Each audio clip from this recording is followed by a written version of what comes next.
सद्गुरु श्री ब्रह्मचैतन्य महाराज गोंदवलेकर यांचं प्रवचन 11 मे. थोडे वाचावे पण कृतीत आणावे, खूप समजून घ्यावे, ज्ञान संपादन करावे असा पुष्कळ लोकांना हव्यास असतो आणि त्याच्याशिवाय त्यांना चैन पडत नाही. हे एक प्रकारचे व्यसनच आहे. अफू खाणाऱ्याला कैफ आल्याशिवाय चैन पडत नाही. थोडी अफू पचनी पडली की कैफ येत नाही, म्हणून तो आणखी अफू कैफ येईपर्यंत खातो. असे होता होता अधिकाधिक अफू पचनी पडत जाते आणि शेवटी इतकी अफू खाण्याची वेळ येते की त्यातच त्याचा अंत होतो. ज्ञान संपादनाच्या हव्यासाचे असेच आहे.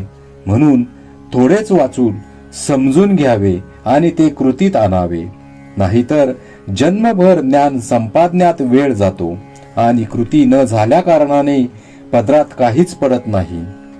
मनुष्याला पोटभर जेवायला 25-30 मिनिटे पुरेशी होतात, पण जेवलेल्या अन्नाचे पचन होण्यासाठी 5-6 तास जावे लागतात.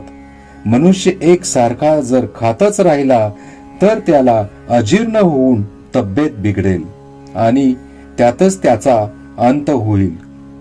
म्हणून नुसते वाचितच बसू नये. थोडेच वाचावे पण ते कृतीत आणण्याचा प्रयत्न करावा. नुसत्या वाचनाने, काही विषय समजावून घेण्याने प्रगती होत नसते, ते कृतीत आणण्याने प्रगती होते. म्हणून केवळ समजावून घेण्यापेक्षा ते कृतीत आणण्यावर भर असावा. आपले आकुंचित मन विशाल करणे, आपण स्वार्थी आहोत ते निस्वार्थी बनणे, हे खऱ्या वेदांताचे मर्म आहे. नुसत्या विचाराने तत्वज्ञान निश्चित होणार नाही. त्यासाठी साधना करायला पाहिजे. जग सुधारायच्या नादी लागू नका. स्वतःला सुधारा की त्या मानाने जग सुधारेलच. आपण सुधारलो नाही तर मग जग सुधारले नाहीच. वस्तू ही सुखाचे साधन असून आपण भ्रमाने तिलाच सुखरूप मानतो. याचा परिणाम असा होतो की वस्तूच्या साह्याने सुख मिळविण्याचा प्रयत्न करण्याऐवजी आपण वस्तू जास्त जास्त मिळविण्याचा मागे लागतो आणि शेवटी दुःखी बनतो. कर्माला सुरुवात करताना फळ मिळते किंवा नाही म्हणून काळजी आणि दुःख होते.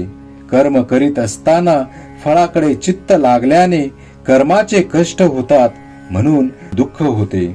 कर्म संपून फळ मिळाले नाही तर दुःख होते आणि फळ मिळालेच तर त्यातून नवीन आशा उत्पन्न होऊन फळ मिळाल्याचा आनंद ती मारून टाकते म्हणून दुःख होते. सारांश, अथपासून इतिपर्यंत दुःखच पदरात पडते. यासाठी फळाची अपेक्षा सोडून कर्म करू लागलो की ते कर्म करीत असतानाच मनाला समाधान प्राप्त होते. म्हणून परमार्थामध्ये रोकडा व्यवहार आहे, उधारीचा नाही, असे सर्व संतांचे सांगणे आहे. अधिक वाचू नका. जे काही थोडे वाचाल त्याचे मनन करा आणि ते कृतीत आणा. श्रीराम जय राम, जय जय राम.